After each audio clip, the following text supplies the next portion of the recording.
welcome to Our Hen House. This is Marianne Sullivan, and today I'm here on my own because Jasmine is a bit down for the count with COVID. Yeah, it's a little concerning, but I think she'll be okay.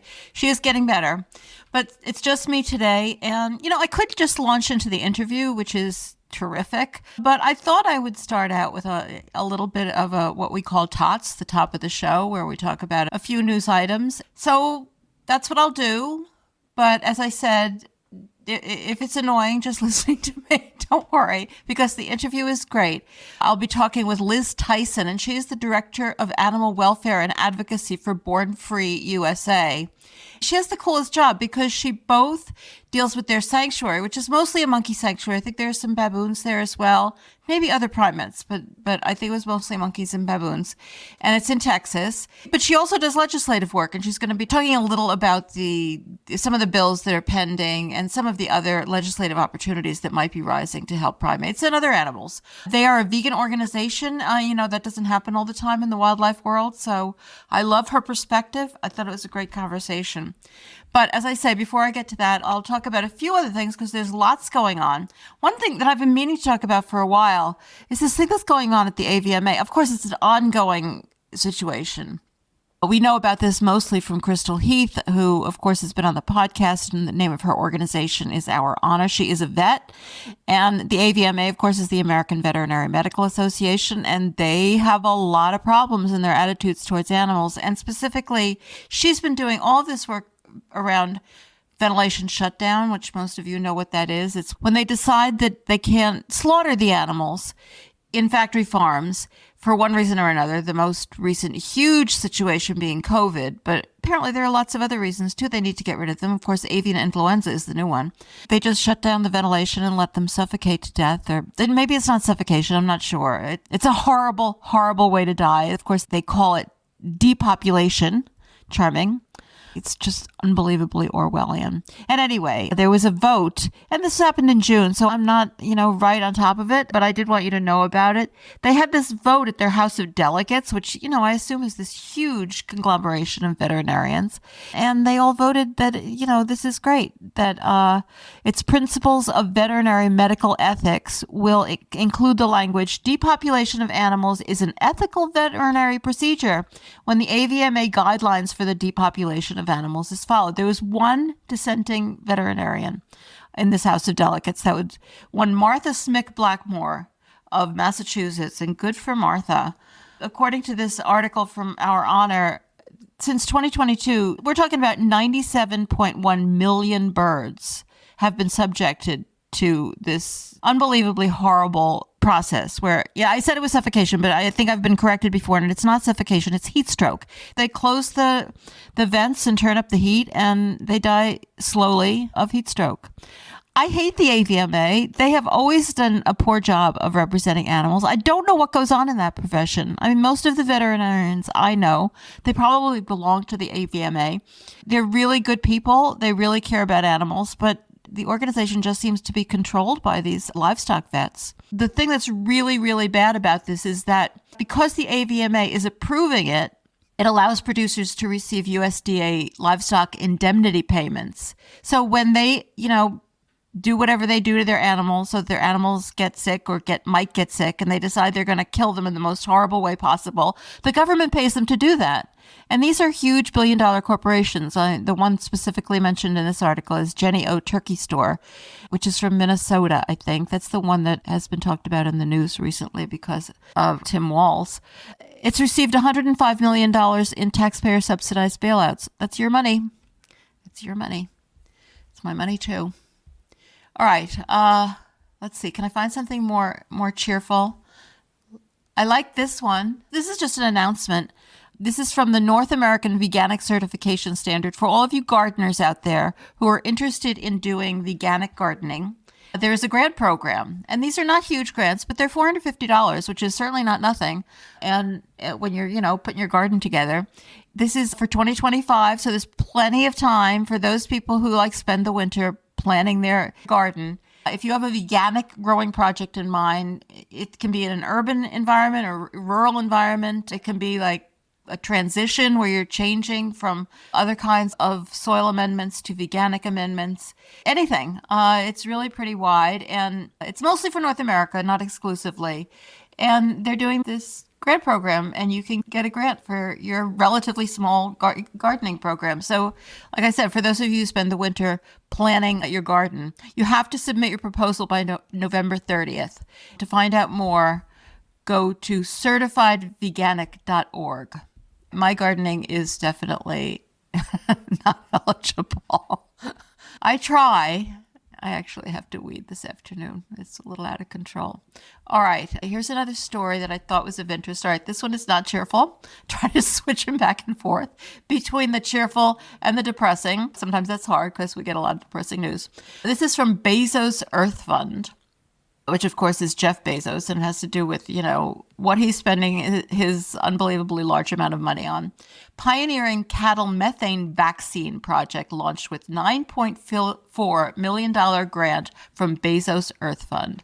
$9.4 million to come up with a vaccine to give cows so that they don't give off as much methane. Unbelievable. Just stop eating them, for Christ's sake, people. That's all I'm going to say about that, because why dwell on that? It's just depressing. But there is some really good news. Well, maybe not news, but good support. This is from the journal Nature Biotechnology, it's either part of Nature or it's an affiliated journal that's specifically devoted to biotechnology. This is an editorial. Slaughter-free meat hits the grocery shelf. And the subtitle is, As cultivated meat begins to enter grocery stores, governments should promote the field's development in line with broad public goals of sustainability and accessibility. So they are all in. I find this very exciting because this is really super mainstream. And the other thing I find exciting is, we're always looking for the word that describes this. The industry wants to call it lab grown. The Good Food Institute has tried clean meat, and that just didn't go. And we've been kind of settled on either cultured meat or cultivated meat. But slaughter-free meat, I like it. It really says it, doesn't it? Slaughter-free meat. It's meat. You can call it meat. There's no question that it's meat. And it's slaughter-free. I think it's a great description. Wouldn't that appeal to people who care about animals? Like, it reminds them that slaughter is involved, which, they very, very conveniently frequently forget that slaughter is involved in the consumption of meat. So they did a whole editorial. They go through the whole story of how bad it is. So they say that intensive animal agriculture is unsustainable in a world facing a population of 10 billion. Do you really think we'll go to 10 billion? I feel like populations are declining. And all of a sudden, that seems to be a big problem in a lot of people's minds. But I don't think we're going to go that high. Maybe I'm wrong. I frequently am. But in 2022, even if we don't increase the population, we're talking 82 billion chickens, ducks, pigs, sheep, goats, turkeys, and cows. 82 billion. I like that they don't ignore the animals. This is their description of what the problem is. For the environment, it means massive greenhouse gas emissions, land degradation, water use, deforestation, biodiversity loss, soil erosion, and waterway and air pollution. For animals, the suffering of industrial farms and slaughterhouses. They don't always put the animals in, so that's a really good sign. For human health, unsafe working conditions, pollution, meat safety problems, the spread of antibiotic-resistant bacteria from misuse of antibiotics, and exposure to zoonotic diseases with pandemic potential. Yeah, no shit. Well, actually, no shit is exactly the goal. So this is a great article. It's at nature.com, and the title is Slaughter-Free Meat Hits the Grocery Shelf. I'm sure you can find it. It's a great article for people who, when they hear about this, say, oh, that's gross, or oh, that's stupid, or oh, I don't think I would ever want to try that. Get over yourself, people. If you want to eat meat, this is the meat that you should eat. And finally, I'm just going to mention this quickly because it's also something I've been wanting to talk about and have skipped over for a few weeks. This is from July 25th on Sentient Media, one of our favorite sites. And I'm not going to go through the whole thing. I think the title and the subtitle says it all. And if you need this as a source, I think this is an amazing source for this incredibly important point. Okay, now I'll get to it. California's factory farms are perilously close to your produce, new report finds. More than 90% of the polluting facilities are located less than a mile from water used to irrigate fruits and vegetables. I mean, this is just to counter when you constantly hear, whatever the latest food poisoning is. It's usually salmonella or something else. And they talk about, yeah, it's in meat and, eggs and whatever, and then lettuce and cantaloupe. And we all know that the reason, E. coli particularly, the reason it gets into fruits and vegetables is because they're next to these like feedlots and factory farms, and nobody else seems to know that. So I think this is a great article to just have in your pocket to remind people of that. And it's nice that, studies are being done because it's about time. And the study is from the Environmental Working Group. So, it's not from some animal rights organization. All right. Lots of news. I didn't cover it as well as I would have if Jasmine was with me. And you would have had a little more probably entertaining stuff because she's usually the one doing the entertaining stuff. But she's not doing any entertaining right now because she's pretty sick. She'll be back next week, though, I'm sure. I mean, she's on the mend. I don't want to make it sound like it's worse than it is. But now let's get to this interview because it was really good, and I think you're really going to enjoy it. Liz Tyson is the Director of Animal Welfare and Advocacy for Born Free USA, where she heads up their primate sanctuary and leads the organization's advocacy work. Dr. Tyson is also the author of Licensing Laws and Animal Welfare, The Legal Protection of Wild Animals, and has a second book, From Harm to Healing, due for publication in September. She will be joining me right after this.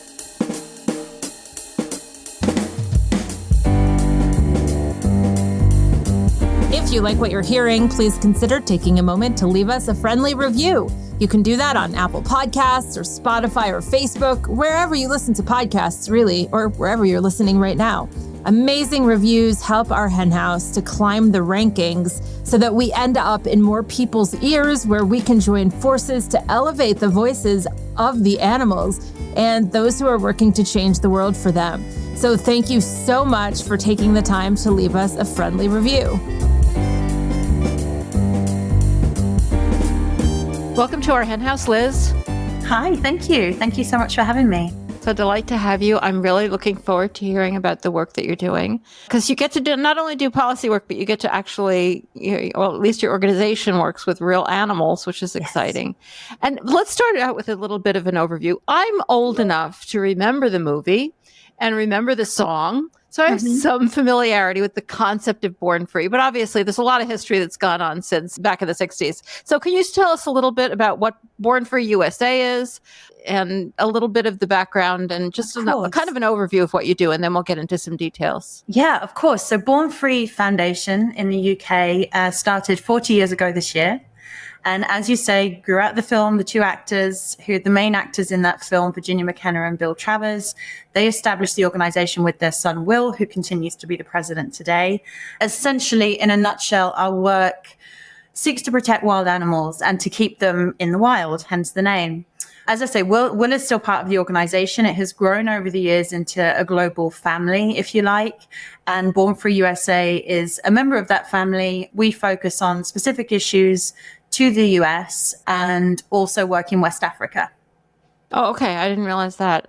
So tell us, let's start with, you have a sanctuary, which is why I mentioned that you are lucky enough to actually, your work actually relates to real animals, not just policy. So let's start talking about that. Where is it? Who is it? Who lives there? What are its goals? Absolutely. As you said, I think I have the best job in the world because it does combine the policy side of the work, and I also get to oversee one of the largest accredited primate sanctuaries in the United States, where we have 226 incredible individual residents. We've been on that site for many, many years. We took over in 2018. Prior to that, the sanctuary was run, I guess, as a behavioral observatory.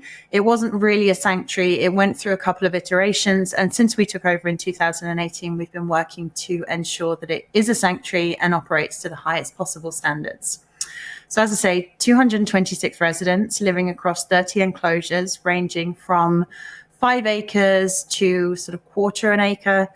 Most of the monkeys, or as many of the monkeys we can, live in these large open top enclosures. So they have trees to climb, they have foraging opportunities, they have social opportunities.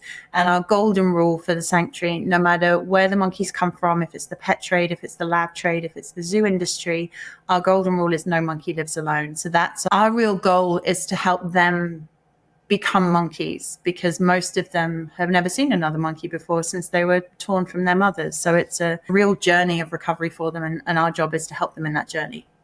So did you both inherit monkeys from this prior facility that ran this space or whatever? And do you accumulate new ones? Yes, correct. Yes. So the backstory is really unusual. Where the place was founded in 1972, when around 145 Japanese macaques were translocated from Japan to Texas. The reasoning behind that was there was a large troop of Japanese macaques around Kyoto.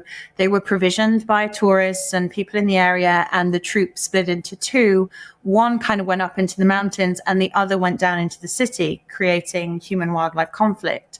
So the authorities were going to kill the monkeys, and then somehow some combination of an anthropologist who was working there and a rancher in Texas decided to bring some of the monkeys over to Texas, ostensibly to save them, but it was also kind of some kind of experiment to see how they acclimatized. Certainly not the kind of experiment that we would do, because it really was potentially very dangerous to the monkeys. So we ended up with a population of hundreds of Japanese macaques who were allowed to breed to whatever extent they wanted over decades. So when we took over, one of the first things we needed to do was kind of get that under control, because as you probably know, a true sanctuary doesn't breed animals to live a life in captivity.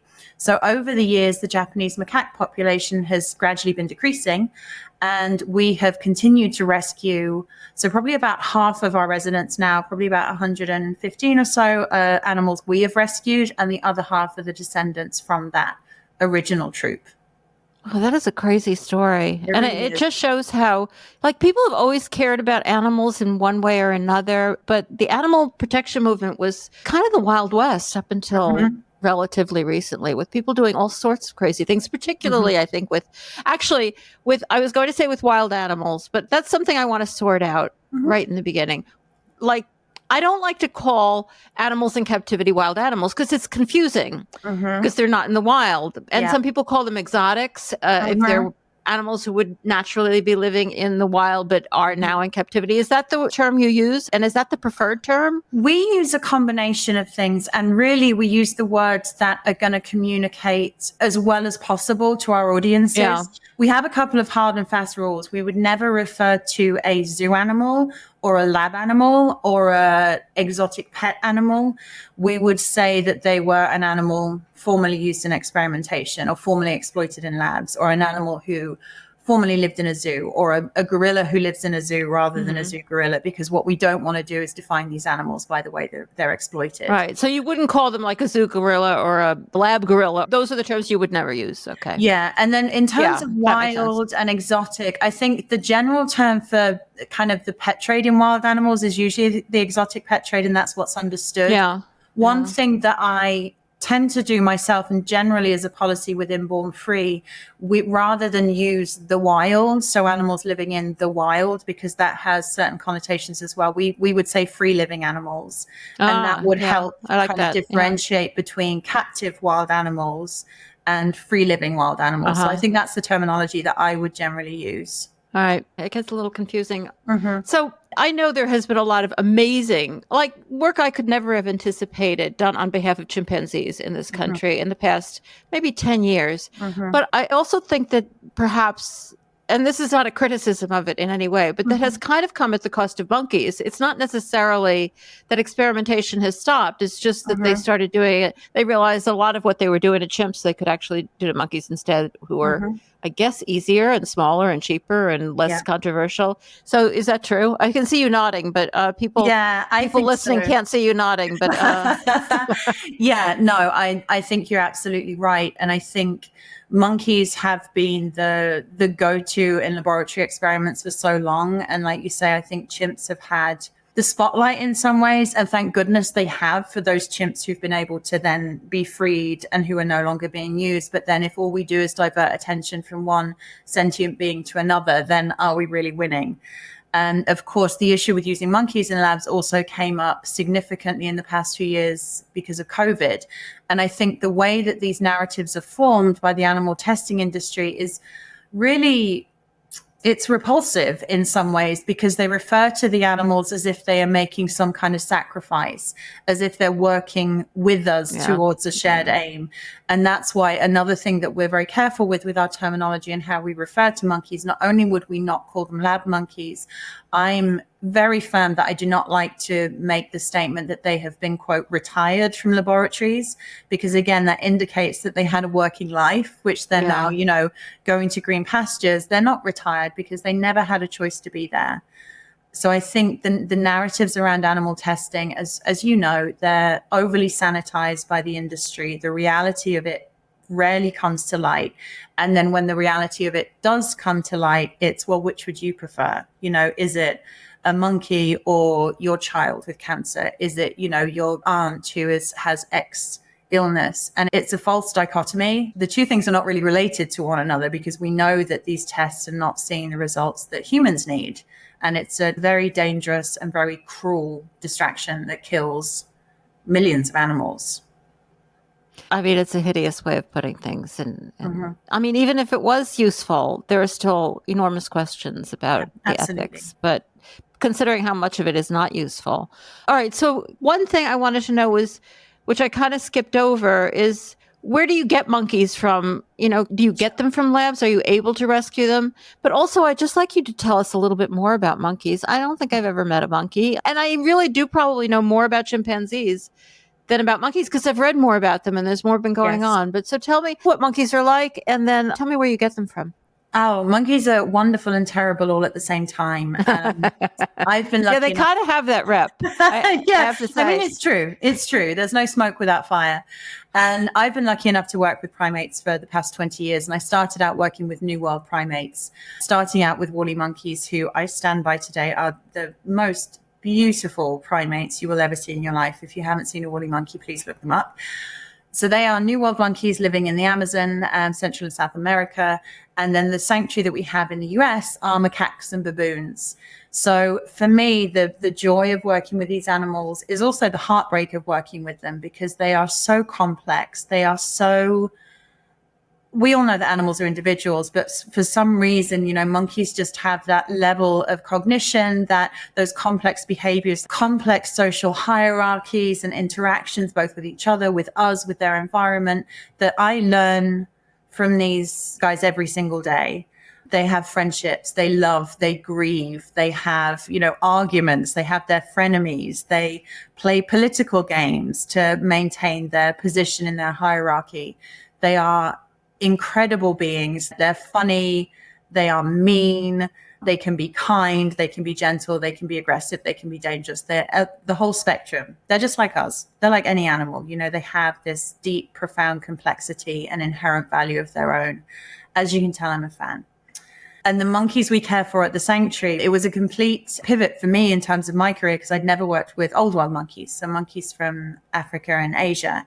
So we care for macaques. We have a number of different species of macaque. All of them have their own behaviors, their own kind of social demographics, their own vocalizations, their own physical language. It's really interesting to see them interact. We also look after baboons, mainly olive baboons. And then we also have a smaller number of vervet monkeys. Where they come from, it's a mixed bag. Recently, we've been getting more and more monkeys from the pet trade. We also do rescue monkeys from labs, but that is it's a fine line for us to walk because often if we take monkeys from labs, we don't get any background information from them because they don't want to share what's happened to them. Labs are very cautious working with sanctuaries because they're scared that we're going to tell the stories of the monkeys when they come to us because they are traumatized, they've been harmed, and they, of all of them, have, you know, these really difficult journeys of recovery.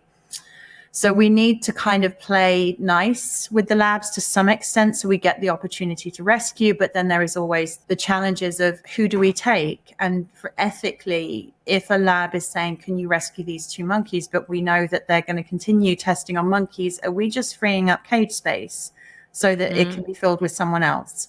But then if we don't Wow. rescue them, then obviously rescuing those monkeys changes their lives forever, and it puts them into a safe place. So it is a really difficult line to walk, and it's one that we walk very carefully, and it's one that we put a great deal of thought into. But of course, what we will always do is prioritize the individuals. And generally speaking, if we can save a life, we will save that life. Yeah. I mean, people are faced with these kind of quandaries all the time in animal work, that unless you can fix the whole thing, you're just putting a finger in the dike or whatever. Absolutely. All right. So while we are on the subject of monkeys, I mentioned in the beginning that, a lot of what you do is policy work. It's not just working with the animals.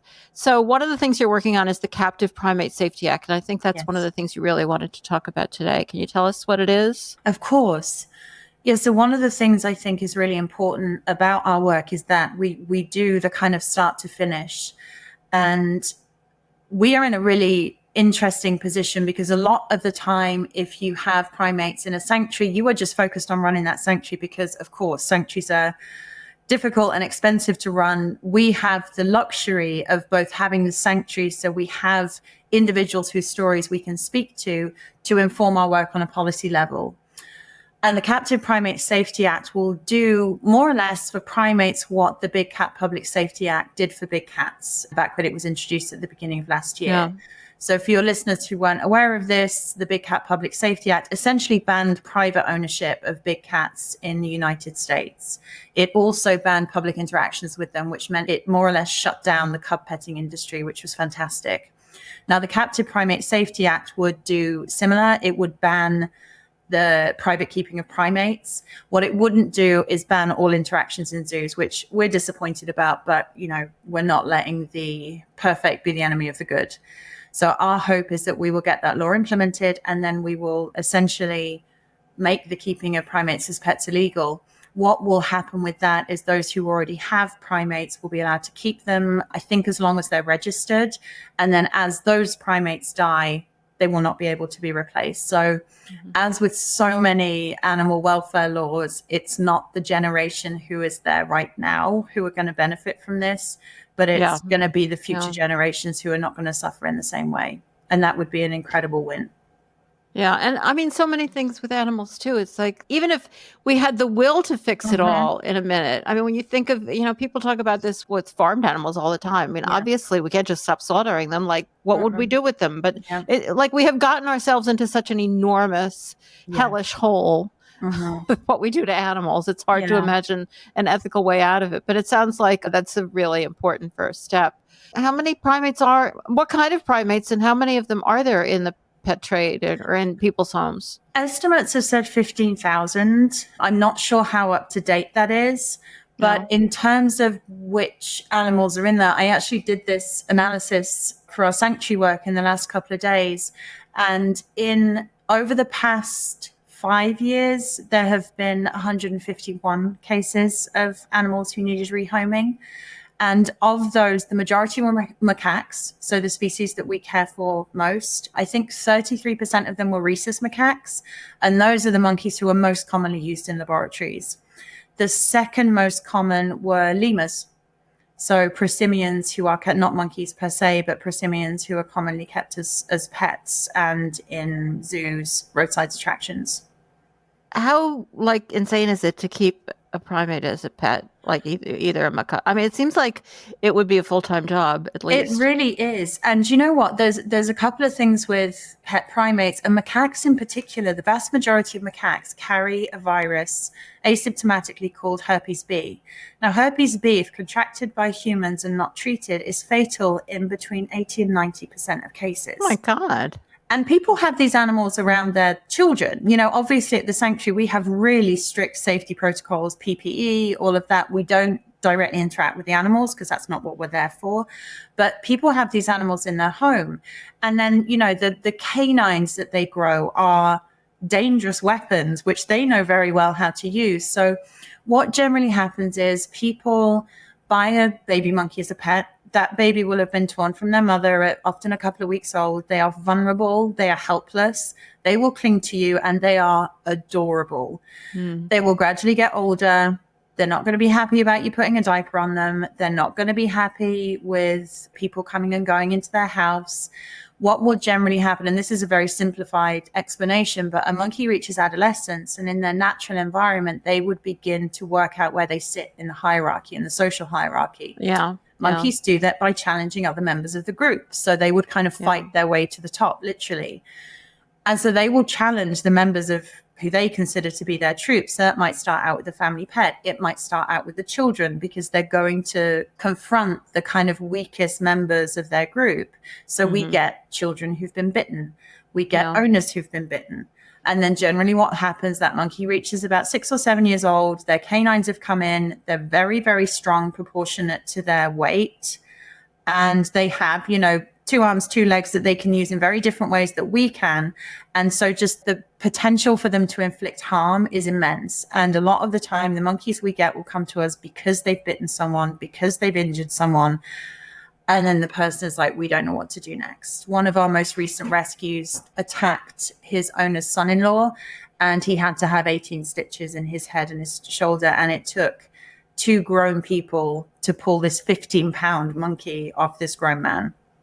Wow. That's insane. But not even remotely surprising. I just can never, like, why do people not want dogs? I know. Just, like, there are so many of them that need rescuing. All the shelters are overflowing. Yeah, like there's loads and loads of or cats, like if you want a pet. I just never have understood that whole like, oh, well, I want this unusual weird animal.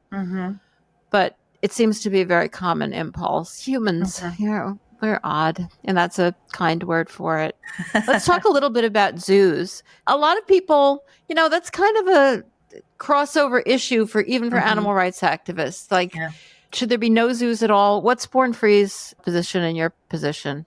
Put simply, yes, there should be no zoos at all. Yeah. All right. We're on the same page. I think obviously Born Free was founded off the back of this. People think about the film and Elsa the Lion, but there was also the true kind of starting point for Born Free was actually an elephant called Polly Polly, who was used in a film called An Elephant Called Slowly, and then gifted to London Zoo.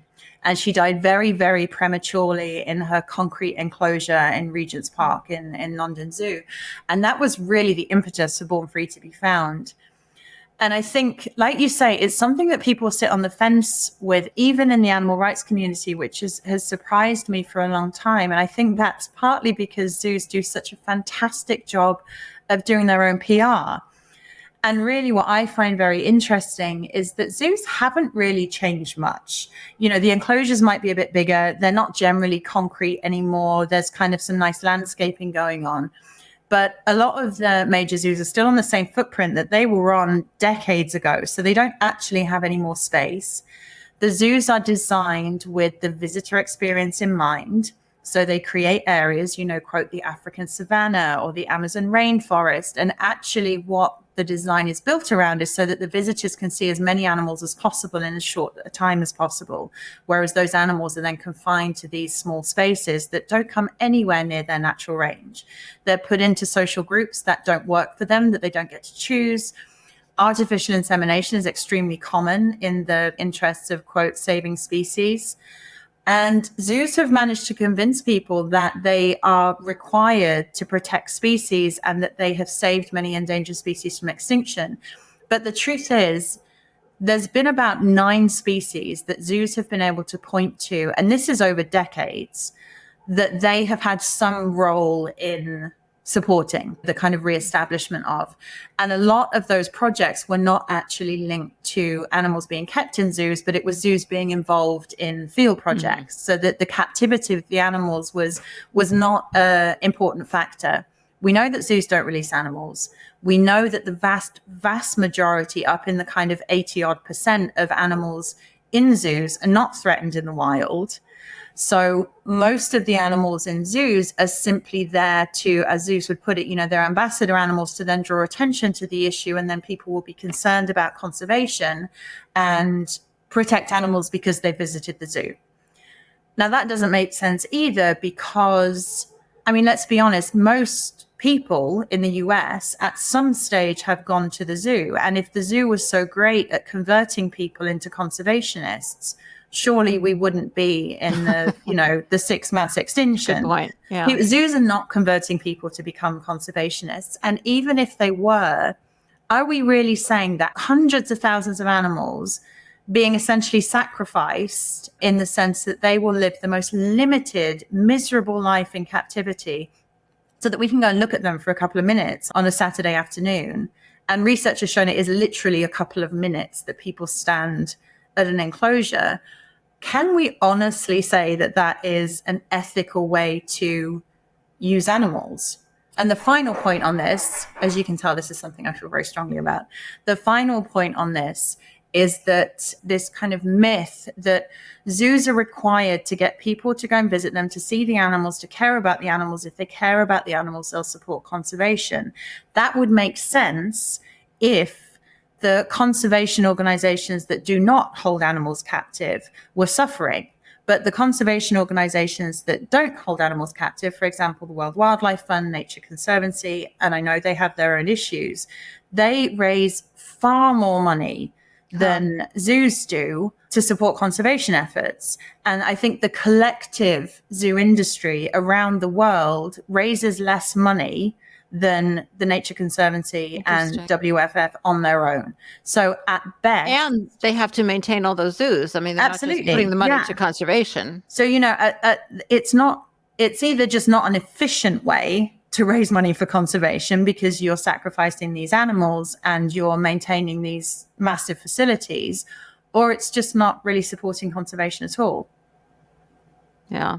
I once heard, I don't know whether you know who Jim Mason is. He's a great guy, and he wrote this book called An Unnatural Order, old school animal rights activist. But I once heard him talk, and he said, this is always stuck in my head, that teaching children about animals by taking them to zoos is like teaching them about sex by showing them pornography. I love they learn that. something. I love do they that. learn the right thing? It's such a good analogy. It is. Like, it really is. The sordidness and the I don't know, the misuse of something that should, that they need to learn about and they should find beautiful. But instead, like looking at them in cages, I mean, you look at kids when you're at a zoo and they're not struck with wonder.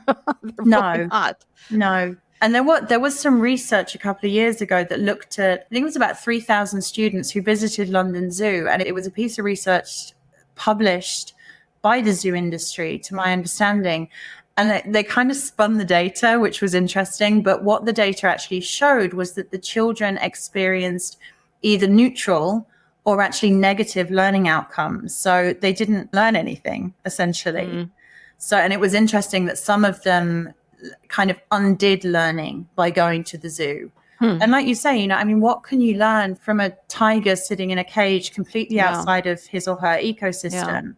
You just, you learn all the wrong things. You learn that they're there for us. They're there so I could learn something. They're there for me. Like it doesn't matter what's happening to though some of them are deceptive in, the way the enclosures look better than they are, but still they don't look great.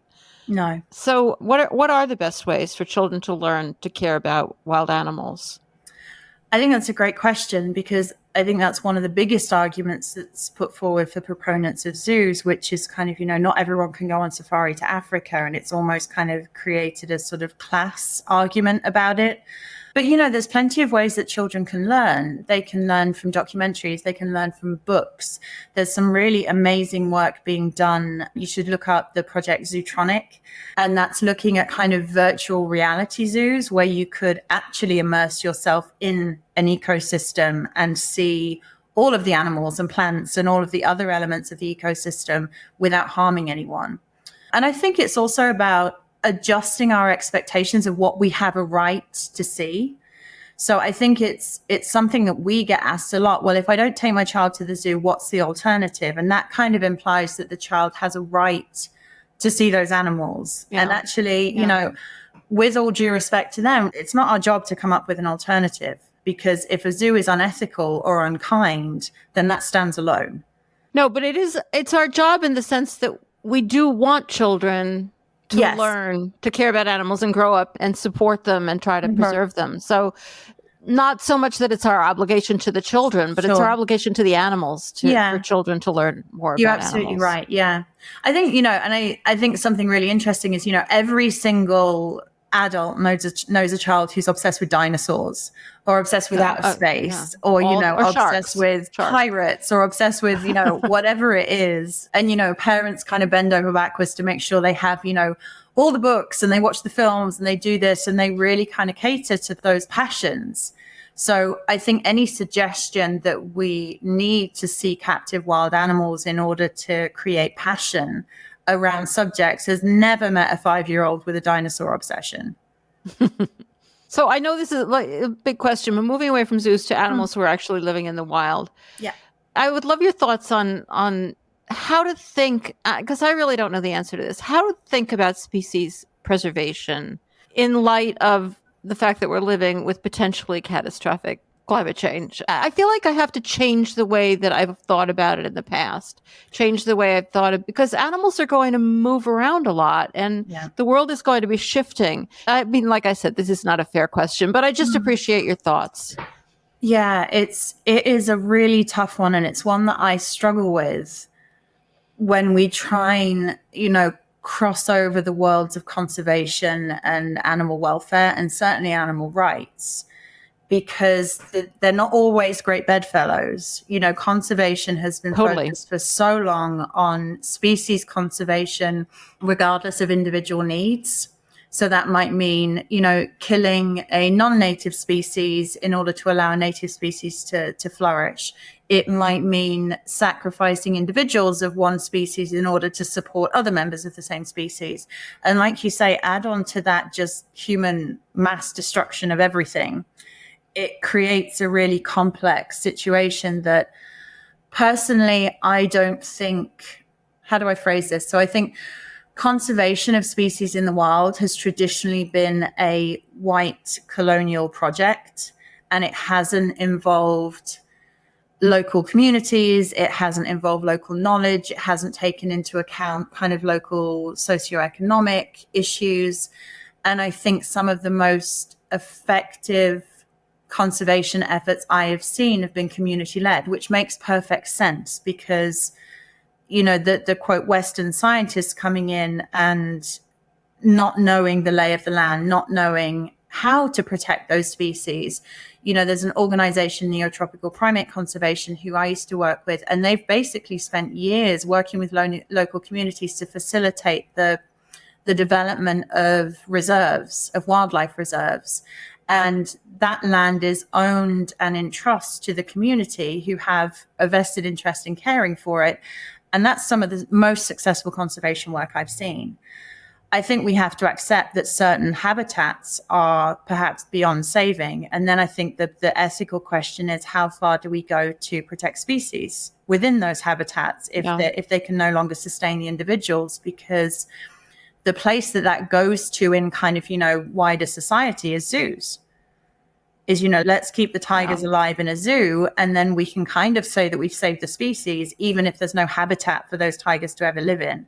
And I think I've just gone on kind of a circular question there where I didn't answer your question at all. Well, no, but I didn't really expect you to, because there's a lot of questions here and I'm not sure anybody has the answers. I mean, we talk about being against zoos and in favor of animals living in the wild, but the wild is something of a contested term. I mean, like, how big does a space have to be for it to be the wild instead of a zoo? Agreed. I'm sure that's an issue that comes up a lot. It is. And I think, for us at Born Free, I would say we are doing the best we can with the information we have.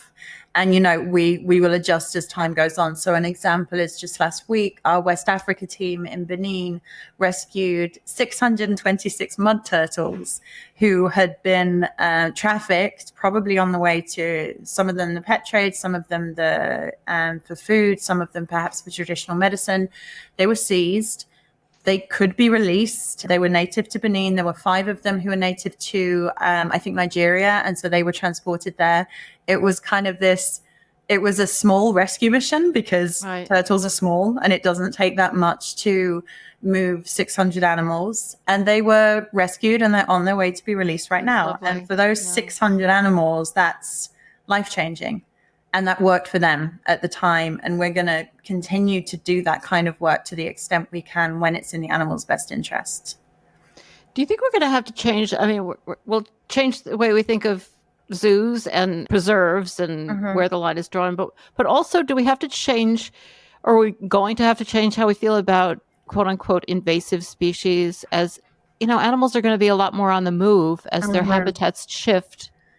Yeah, that's a really tough one. So I think the issue of non-native species has come up in a particular case study in St. Martin in the Caribbean, also Barbados, St. Kitts, Antigua, where there are populations of green monkeys who are not native to that area but have been released.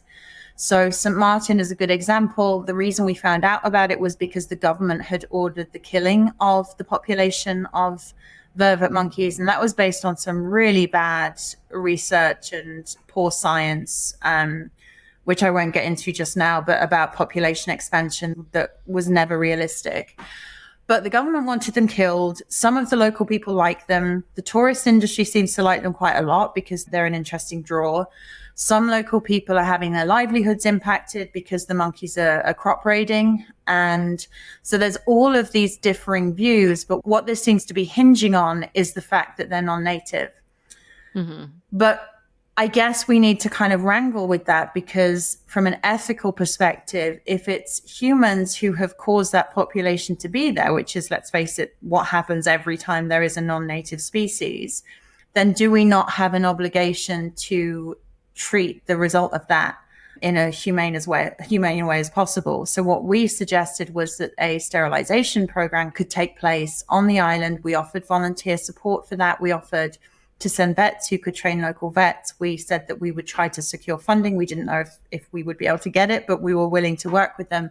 And we were just ignored, because I think a lot of the time people want very, very quick solutions. The government wanted this problem over, and a sterilization program would obviously take place over years. But in addition, killing whether it was 450 or 2,000, depending on which population census you believe, monkeys are smart, and to capture them and trap them, that isn't going to be a program that is done in a couple of weeks. That is going to take years. So our argument was, if you're going to trap them to kill them, trap them and sterilize them.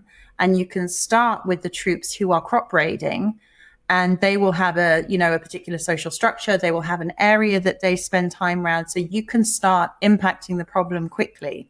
But if you remove monkeys from the area, then you are going to be opening up territory for others to come into. It's really the same principle as you have with, feral cats and dogs.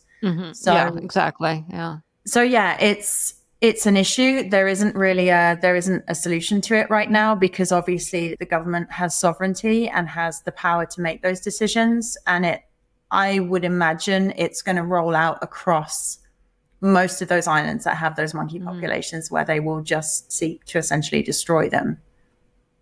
Yeah, it is exactly the same kind of attitudes that you come across with feral. Well, I mean, we don't really see feral dog issues in the United States because we round up dogs, but with cats. And the first impulse is always, let's just kill them. As if, as you point out, not only that is that ethical, but that it's easy. Yeah, it's not easy. It's impossible. Yeah. I mean, there's no way you're going to kill them all, and they reproduce. So it's not just the ethics of it.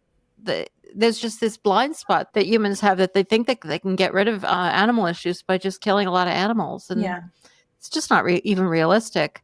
I know one other issue I wanted to talk to you about before I let you go, because I know you don't work on farmed animals. I mean, a lot of our interviews are about farmed animals, but not all of them. But you kind of have done work on factory farming of fur animals, haven't you? Yeah, absolutely. Can you tell us about that? Yeah, of course. And I think, we work on wild animals because that's our area of expertise, but we care very deeply about other animals as well. We're a vegan organization, so we do have great concern for other animals, but we just focus our efforts on wild animals. So fur farming, I mean, it's had its day. It's on its way out. We know that. The fur industry has been in decline for years.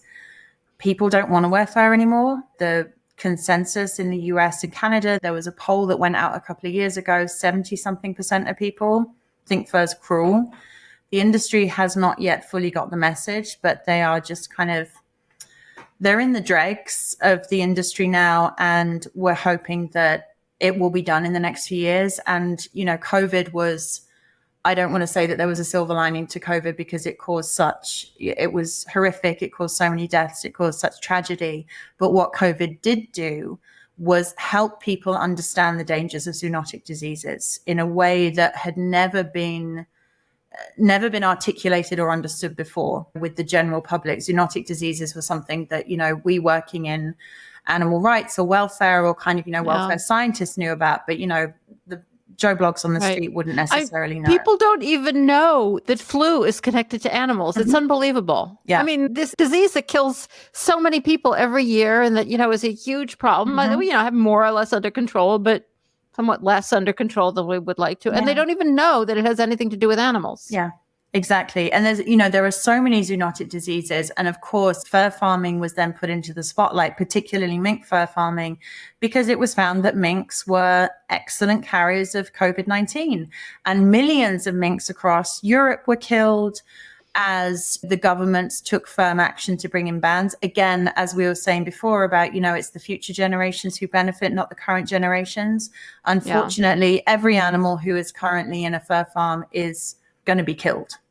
That's going to happen regardless if the law changes tomorrow or not, which is devastating. But if we think about future generations, there are now some bans across Europe which are banned fur farming in direct response to the zoonotic disease risk. The US hasn't taken any action at all. The US hasn't even really done any work to understand how COVID moved through US fur farms because it was found on US fur farms. And, we now have the avian bird flu coming in. Like virologists have been anticipating and they've been saying for years that there is another pandemic around the corner. It's not about if, it's about when. And we know that those viruses will be coming from animals because that's where they come from.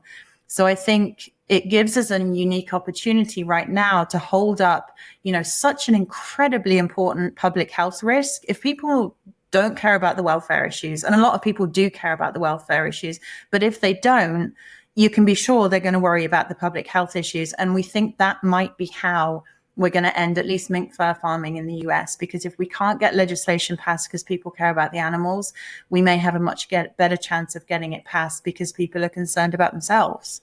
Yeah. And especially since, as you say, fur is not highly thought of anymore. And I mean, no matter how stupid people are, it does seem we could figure this one out. It just seems so completely obvious. So are you thinking federal legislation, state legislation? So we've been in partnership with other organizations. We have helped to draft the Mink Virus Act, which would ban mink farming in the US. It would offer a buyout program for the current mink farmers because we're not in this to vilify the individual farmers. We understand that people have livelihoods. We understand that, they have their own needs. And it's not about the individual farmers. It's about the animals. Yeah, I totally approve of those kind of buyout programs because I think they're necessary. On the other hand, like people lose jobs all the time. People's businesses go under all the time. And the government does not come in and save them. But whenever it has anything to do with animals, I mean, the government's got to go in. But I don't think you can pull it off without actually. Yeah, and I think politically, that's a really important element of it because I don't think we get both sides of the aisle if we didn't have that buyout section. So that's what we're hoping. Obviously, we're coming to the end of this Congress and, there's quite a lot going on in the next few months. So we don't anticipate it will pass this time, but we're hoping to get that and our other priority bills introduced again in the next Congress and push it forward. But I think there's a great opportunity here to ban mink farming. And honestly, it would be kind of be an easy win for the government because it would be closing the door on an industry that is already pretty much gone. It would just be drawing a line under it. Yeah. I mean, and it's not an industry in which there are a lot of good jobs. It's it's just usually fur farming is so weird. It's small scale and there aren't a lot of employees taking care of these animals. Well, and that's the thing, isn't it? That's the issue that, one of the major animal welfare issues is that they're just in these, industrial style farms with no one really looking after them. They're fed and watered, but they're often filthy. There's no veterinary cover. That's why whenever anybody goes in undercover into a fur farm, they come out with the most horrific images of animals who have infections, they're missing limbs, they're cannibalizing one another. So yeah, by its very nature, the fur industry doesn't employ many people. Are there any other policy matters that you're working on that we should know about before I let you go? I think that the other major thing that we're looking at is trapping. It's something that, again, like fur farming, it's hard to believe this still happens. It's archaic. We know how much it harms animals. No one can pretend that traps are humane, and yet that's what the trapping community put out there into the world. We are trying as a priority to get the Refuge from Cruel Trapping Act introduced, and that would ban trapping on national wildlife refuges. It's beggars belief that trapping is allowed on wildlife refuges where you would. I know. What does the word refuge even mean? I know. So, I mean, if we can't do that, then goodness, what can we do? So I think that's something, again, we want to focus on that for now at a federal level. We understand, though, that trapping in its wider sense will probably need to be tackled on a state level to get. So we're going to go after the refuges first, and then look at banning recreational trapping at state level. And there are some amazing local and state level organizations also working on this in various spaces. Well, you started up this by saying you have a great job. You have an amazing job. Like, it's really, I'm very lucky. Because the whole range from actually getting to get to know some monkeys all the way to working at the federal level. So yeah, we couldn't wish you more luck with all of these projects. And thank you so much for joining us today, Liz. It's really been enlightening. Thank you so much. You've started your organization and are fighting the good fight to help animals. Unfortunately, or maybe fortunately, you still have to deal with people. Now what? Scarlet Spark is hosting free leadership workshops on the first Tuesday of every month on topics like leadership essentials, strategic thinking, and performance assessment to help you run your organization more efficiently so that you can help even more animals. Sign up today at luma/scarlet-spark. That's LU.MA/SCARLET-SPARK. Again, that's lu.ma/scarlet-spark. We'll also link to it in our show notes.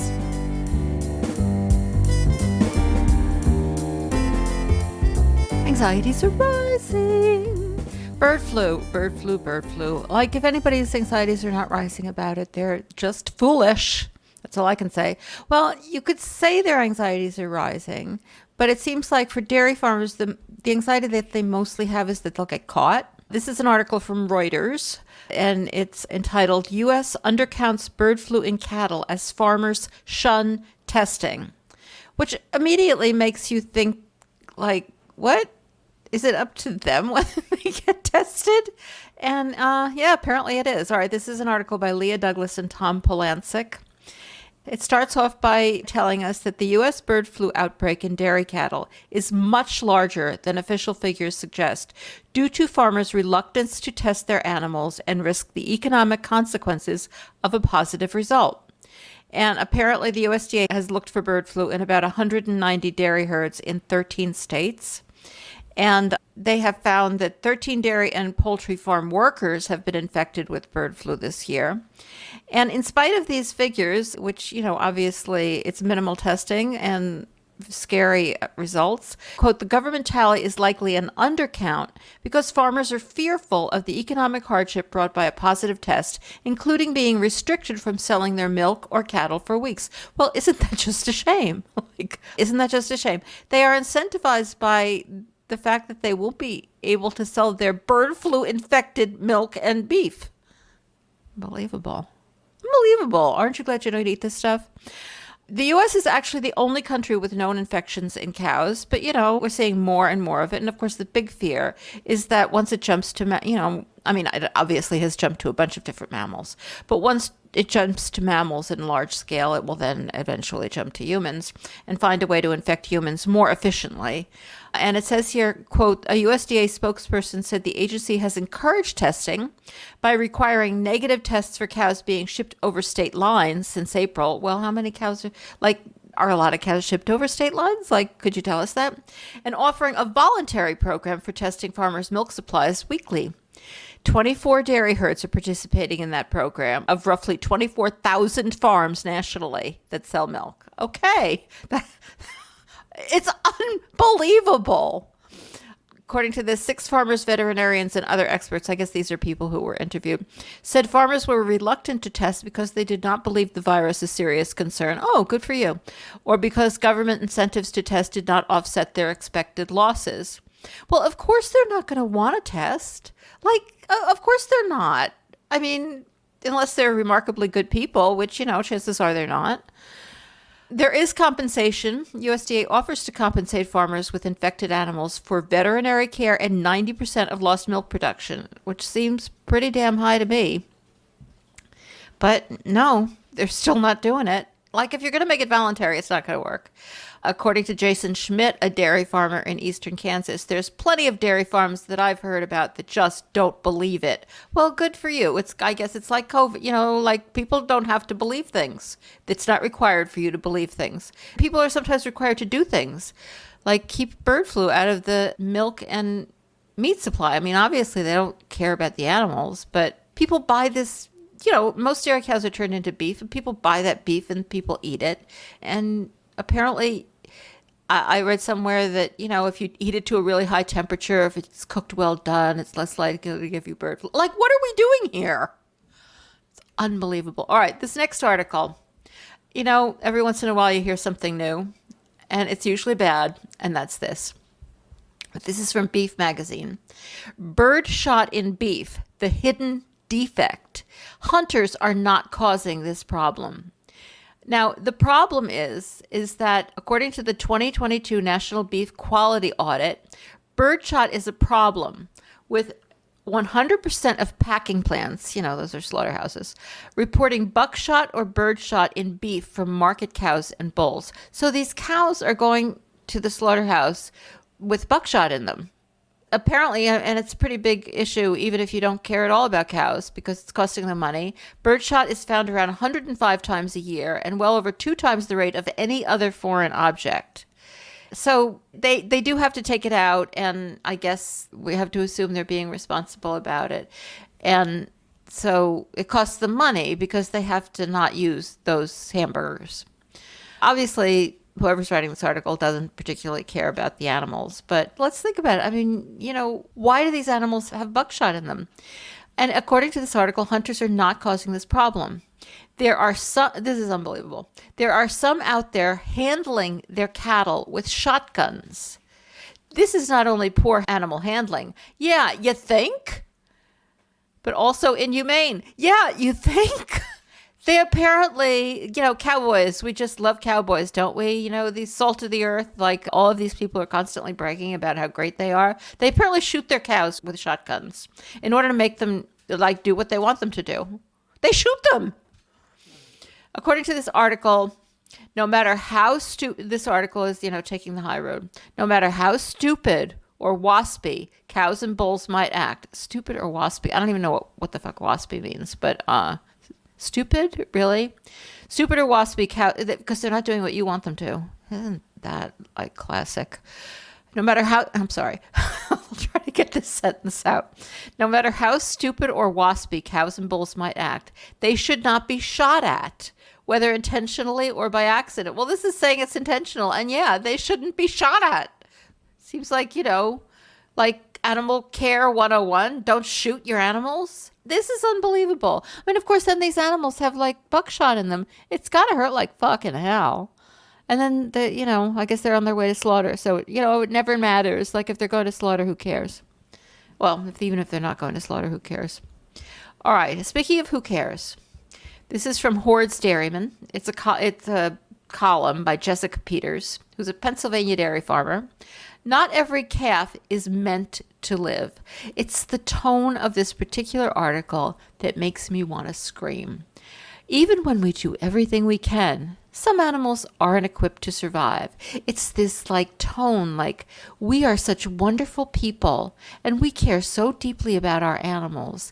And sometimes some terrible things happen, but you know what? It's not our fault because we are such wonderful people. Like, Oh my God. They don't see that they're embedded in a horrific, abusive system.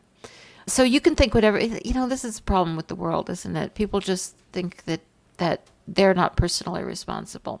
All right, so Jessica starts off by saying, if you're a dairy farmer, the title of this blog, which is Not Every Calf is Meant to Live, is almost sacrilegious, especially when you find out it was said by my vet.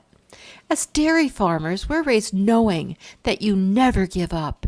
It's never really said out loud, but you just intrinsically know that you are meant to put that calf's health above your own. It's the dairy farmer way. Then, if the calf still doesn't make it, you wallow in your guilt. Yeah, really? Really? Well, you should wallow in your guilt because you took that calf away from his or her mother and gave him or her milk replacer instead of staying with his mother. So maybe it is your fault. Like, it's definitely your fault, Jessica. But no, she doesn't think so. And in the last year, she's thought so much about these words, and the more she thinks about it, the truer they seem. I bet that's true. Because, self-righteous, self-love, self-adulation is pretty catching. So, I bet the more you think about how great you are and how wonderful you are to these calves, the more true it seems. Accepting that I can't save every calf has made the guilt with each death less crippling and the anxiety with each sick calf less distressing. Yeah, it hasn't made you get out of the business, has it? Don't misunderstand me. I still do everything I can to save them, but I've become more accepting of the inevitable end of a few. It's the calves I've lost that have helped me get there. Yeah, so you lose a few every year because you're in an abusive business that inevitably causes the animals' deaths. That's what's going on here. Stop doing this to them. Then she tells this long story about this calf named Sparrow, which is just sad, and I won't repeat it. It's like, who needs to know that? Of course, the point is that Sparrow died, and it wasn't her fault. And the bottom line, this isn't a hospital full of people, she says. It's a dairy farm. I will never not try to save them, but without $1 million equipment and life-saving $20,000 surgeries, we can't save every calf. Yeah, that means that you're in a business that is inherently abusive and you are unable to properly take care of your animals. That's what that means. Because maybe they aren't all meant to be saved. What the hell does that mean, meant to be saved? I think we're bringing God in here. I really do. Meant to be saved. And if that's true, that's not a fight any of us can win. Well, talk about letting yourself off the hook. I hate these people. Don't tell anybody I said that. Not supposed to be hateful. That's it for this week's Rising Anxieties. That's it for this week's show. As always, if you enjoy the podcast and you're able, we would be honored if you would join our Flock Friends community. Starting at $10 a month or $100 a year, visit ourhenhouse.org/support to check out our tiered membership levels with really great names, by the way. You can become part of our Chick Click, our Squawk Squad, our Henhouse Heroes, or our Barnyard Benefactors. Some of the perks include being part of a community with great alliteration. I'm kidding, but I'm also not kidding. But some of the real perks include weekly bonus content and, get this, monthly invitations to join Marianne and me for a live recording of an Our Hen House podcast episode, followed by an opportunity to meet with the guest and ask questions. And since our Hen House is a 501c3 nonprofit, your donation is fully tax deductible to the full extent of the law. Another great way to support us is to give us 5 stars on Spotify or wherever you listen to podcasts, or leave us a friendly review on Apple Podcasts or wherever you're listening. Also, like us on Facebook, where you can also leave us a review, or follow us on Twitter and Instagram and TikTok at Our Hen House. And of course, tell your friends about us. If you're one of our listeners who already supports us, thank you so much. And thank you to my co-host, Marianne Sullivan, to Vicky Beechler for her work in producing this podcast, and to composer Michael Herron for the music. Thanks to Veronica Kalinska, who designed our amazing logos and other graphics. And special thanks to Jen Riley. We will be back next week with a brand new show, so don't forget to subscribe on Spotify or Apple Podcasts or your favorite podcatcher. Thank you so much for your support, compassion, and for your dedication to animals. We'll talk to you again next week. Bye.